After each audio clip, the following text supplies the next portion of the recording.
Hello, Fanatics. I am back. I have been in the Stone Age, i.e. no internet, for a couple of weeks, and I've been uploading my older videos and having a lot of trouble with the volume. But I'm back. I'm back on Wi-Fi, and it's been misery. I can't watch my favourite YouTubers. I can't watch TV. Everything is linked to the internet these days. Along with that, I have 2 teenage boys who remind me every morning, noon and night for the past 2.5 weeks we have no Wi-Fi. Like, I don't know that already. Okay, so I thought I would jump back into my true crime. I have missed my true crime. I have been missing watching my true crime. Today, this despicable person was recommended to me, and I apologise.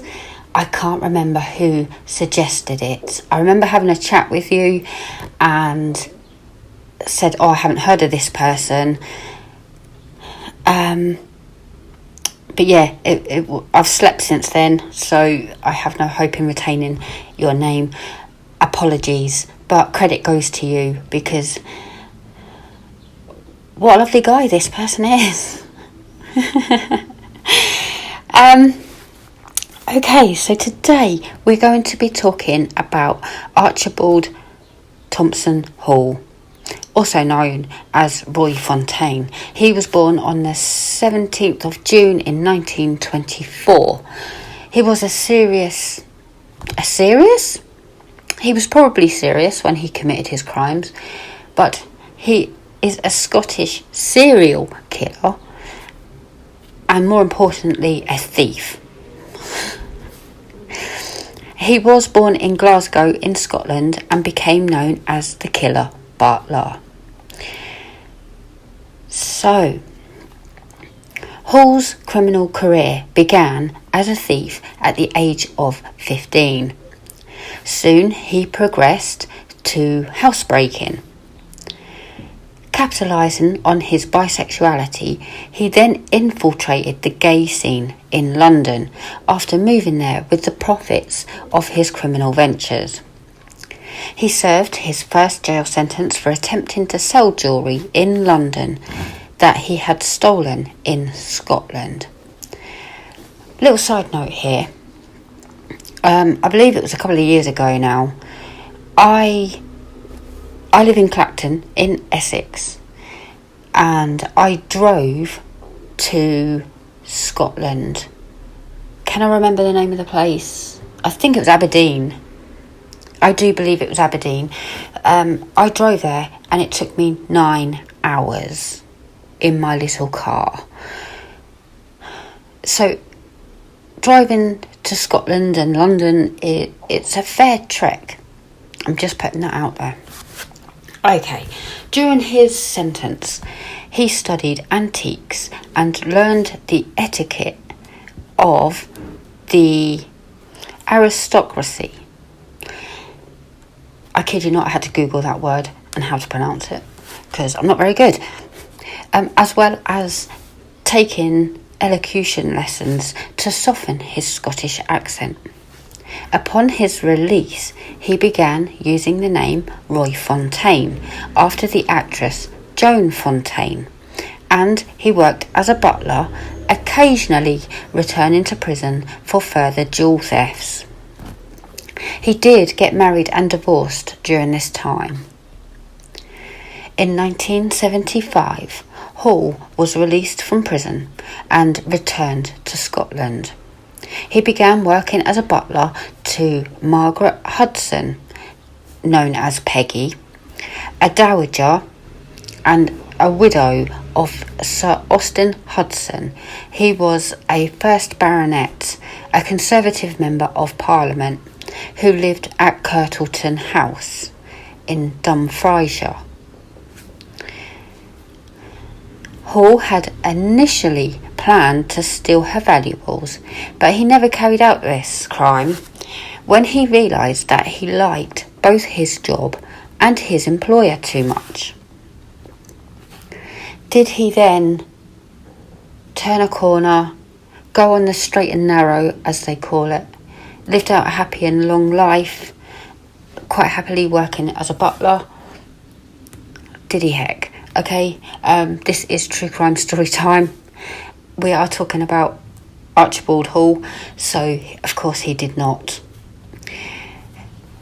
When David Wright, an acquaintance from his last prison term, was also given a job on the estate as a gamekeeper in 1977. The two had an altercation after David stole some of Lady Hudson's jewellery and threatened to tell her about Hall's criminal past if Hall reported him. Hall took David on a rabbit hunt in a trick attempt at coming to an amicable solution. We all know where this is going. Once out in the fields, he shot David Wright dead and buried him next to the stream in the Kirtleton House grounds. Hall soon left his job after Lady Hudson had discovered his criminal past. Based in London, yet again, he combined more thieving and racketeering with working as a butler to the 82-year-old Walter Scott Elliott and his 60-year-old wife, Dorothy. Walter had been the Labour MP for Accrington from 1945 to 1950. He was wealthy and from aristocratic Scottish background. Hall's plan was to rob the couple of their money and retire, but in the end he killed both of them after Dorothy walked in on Hall and his accomplice Michael Keto as the two men were discussing their plans. Side note, if I'm planning to rob a house, I don't go to that house and discuss robbing it. I talk about it when I'm on my own. Michael Keto's first murder was when he immediately put a pillow over her mouth and suffocated her. Hall and Keto then drugged her husband and drove them both up to Scotland, helped by Mary Coggle, the housekeeper to the Scott Elliots. After they buried Dorothy in Perthshire, they strangled and beat her sedated husband with a shovel and buried him in the woods near Inverness. Their next victim was Mary Coggle. Yes, the housekeeper that has just helped them. She had taken to wearing Dorothy's expensive clothes and jewellery and was drawing too much attention to herself. After she refused to dispose of a fur coat which was potentially incriminating evidence, Hall and Keto killed her with a poker and left her body in a stream near Dumfriesshire, where she was discovered on Christmas Day in 1977 by a shepherd. The final victim of the pair was Hall's half-brother, Donald. Now, he is, shall we just put it as, he had a fondness for children. You know that awful word? He was one of those. And he was recently released from prison. And Hall hated him. Side note, I don't know anyone who aspires to be a Donald or wants to be friends with a Donald. They are generally hated by the general population. I always find it fascinating that they say, oh, this person hated him. Well, yeah. Hall and Keto found Donald at Hall's holiday home in Cumbria and telling him that their next robbery was going to be a tie-up job, tricked him into letting them practice on him. Once Donald was tied up, Hall used chloroform to incapacitate him before drowning him in the bath. The abortive effort to dispose of his body led to Hall and Quito's downfall. Now, you won't believe how this happened. Hall and Quito placed Donald's body in the boot of a car and again drove to Scotland to carry out another burial. However, Hall had made Quito replace the car's number plate, which contained 3 9s, because he believed it was unlucky. This meant that the tax disc and the number plate did not match. The wintry weather made driving quite hazardous, and on reaching North Berwick in East Lothian, they decided to check into the Blenheim House Hotel on the north side of the High Street overnight to lessen their chances of being in an accident. However, the shifty movements of Hall and Quito made the hotelier suspicious and worried about whether he would be paid for their stay. He called the police as a precaution. When the police arrived, they realised the tax disc and number plate did not match and took Quito and Hall in for questioning. Then they took the car to the police station, which was only 200 yards away and on the same side of the High Street, where they discovered Donald's body in the boot. Quito was arrested, but Hall escaped through a toilet window. He was captured at a police roadblock in nearby Haddington.